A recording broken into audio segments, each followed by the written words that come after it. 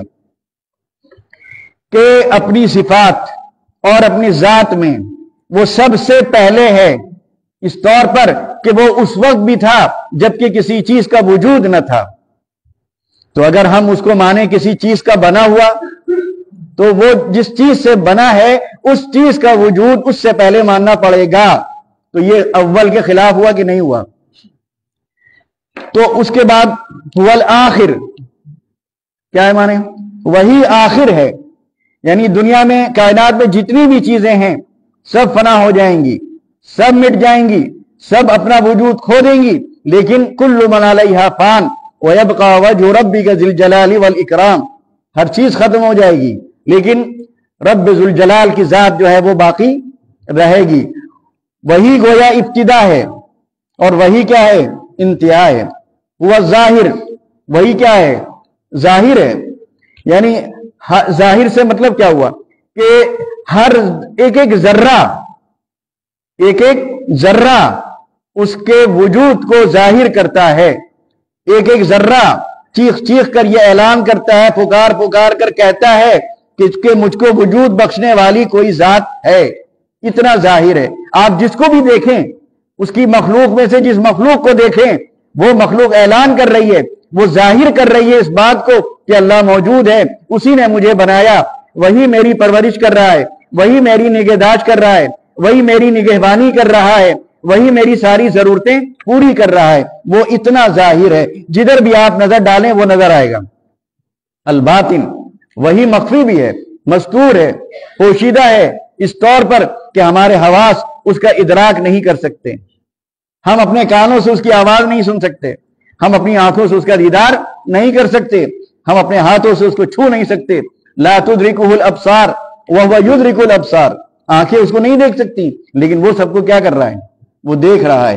تو یہ ہے وہ اللہ، وہ معبود، وہ خدا جس کی دعوت نبی علیہ الصلوۃ والسلام نے مکے میں شروع کی تھی، اور جس پر یہ سوالات انہوں نے کھڑے کیے تھے، اور ان سب کے سوالات 4 آیتوں میں، یعنی 2 لائنوں میں، 2 سطروں میں دے دیے گئے، اور ہر چیز کا جواب ان کو مل گیا۔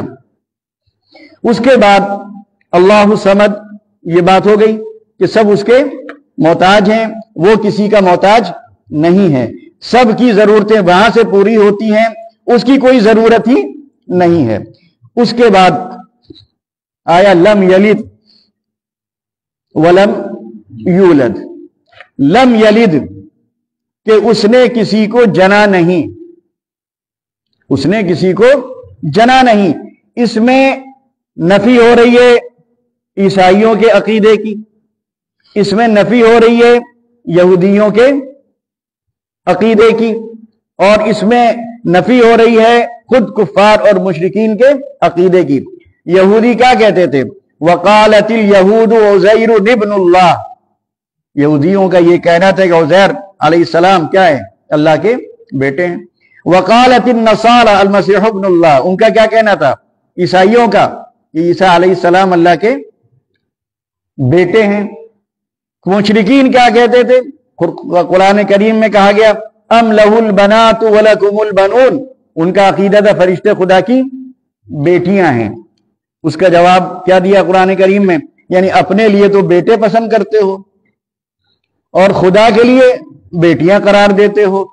تمہارا خود اپنا حال یہ ہے کہ جب بیٹی پیدا ہوتی ہے اور اس کی خوشخبری تمہیں دی جاتی ہے تو تمہارا چہرہ سیاہ پڑ جاتا ہے، اتنا ناپسند کرتے ہو بیٹیوں کو، اور وہی اپنی ناپسندیدہ چیز کی نسبت کس کی طرف کرتے ہو؟ خدا کی طرف کرتے ہو۔ اور پھر سب سے بڑھ کر اولاد کے لیے ضروری ہے کہ ماں ہو، بیوی ہو۔ قرآن کریم میں کیا کہ لم تکن لہ صاحبہ، اس کی کوئی بیوی نہیں ہے، کوئی زوجہ نہیں ہے۔ تو یہ سارے جو عقائد تھے یا یہ جو تصورات اور جو خیالات تھے سب کی نفی کر دی گئی لم یلد کہہ کر۔ اس کے بعد جو ان کا یہ سوال تھا کہ ولم یولد کا یعنی کے ذریعے جو جواب دیا جا رہا ہے کہ ان کا شجرہ نسب کیا ہے، ان کا سلسلہ کیا ہے، تو کہا کہ لم یولد، کوئی باپ نہیں، اسی سے ابتدا ہے۔ اگر اس کا باپ مانا جائے تو باپ کا وجود پہلے ہوا، پھر ابتدا گویا باپ سے ہوئی، تو خدا کے بارے میں جو یہ عقیدہ ہے کہ هو الاول، وہ عقیدہ کیا ہو جائے گا؟ غلط ثابت ہوگا۔ جو اعلان قرآن کریم میں کیا جا رہا ہے وہ اعلان گویا باطل ہو جائے گا۔ تو لم یلد، نہ اس نے کسی کو جنا، کیونکہ جو بیٹا پیدا ہوگا وہ اس کا جز ہوگا، اور وہ بیٹا اس کی حاکمیت میں شریک بھی ہوگا۔ تو سرے سے شرک کی نفی کی جا رہی ہے، کوئی اس کا شریک نہیں، کوئی اس کا ساجی نہیں، کوئی اس کا ہمسر نہیں۔ تو ولم یولد، نہ اس کو کسی نے جنا۔ ولم یکن لہ کفوا احد، اور کوئی بھی اس کا ہمسر نہیں، کوئی اس کا مثیل نہیں، کوئی اس کا نظیر نہیں۔ تو بہرحال یہ سورہ اخلاص، جس کی تلاوت تو شاید نہیں ہو گئی تھی، جس کی تلاوت ہم نے اور آپ نے کی، اور جس کا مختصراً اس کی تفسیر بھی بیان کی گئی اور اس کا ترجمہ بھی آپ کے سامنے رکھا گیا۔ تو اس جو شروع میں نے آپ سے عرض کیا کہ اس میں اولی مخاطب نبی علیہ الصلوۃ والسلام ہیں، لیکن آپ کے توسط سے یہ خطاب ہم سے بھی کیا جا رہا ہے۔ اپنے اس جہاں ہم رہتے ہیں، یہاں کا جو ماحول ہے، یہاں جو تعلیمی نظام ہے، جو نئی تعلیمی پالیسی ہے، یہاں جو اسکول ہیں، چاہے وہ اسکول سرکاری ہوں یا مشنری سے تعلق رکھنے والے ہوں، وہاں کا جو ماحول ہے، وہاں کی جو تعلیم ہے، وہاں کی جو تربیت ہے، وہ ہمارے اندر وہ تصور پیدا کر رہی ہے، وہ عقیدہ ہمارے اندر رچا اور بسا رہی ہے جو اس عقیدے کے خلاف ہے جس عقیدے کی ہمیں دعوت دی گئی ہے اس سورے میں۔